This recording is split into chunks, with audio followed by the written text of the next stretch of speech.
Sharjah Islamic Bank Debit Card Review.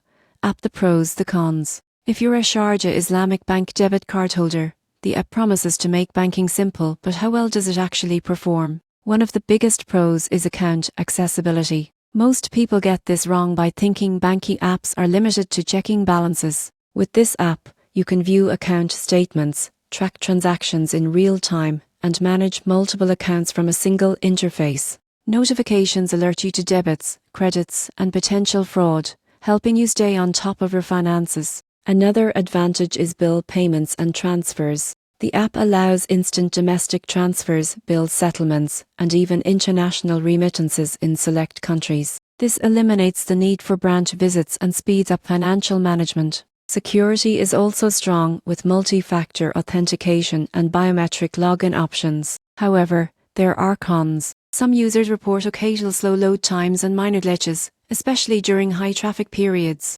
Advanced features, like detailed reports or certain card management functions, may still require visiting a branch. In conclusion, the Sharjah Islamic Bank Debit Card app is a convenient, secure way to manage accounts and transactions on the go. The surprising truth is that while it handles everyday banking efficiently, some advanced operations may still require traditional banking channels. For users seeking convenience, quick transfers, and secure account access, this app is highly useful, but keep in mind a branch visit may sometimes be necessary for more complex tasks.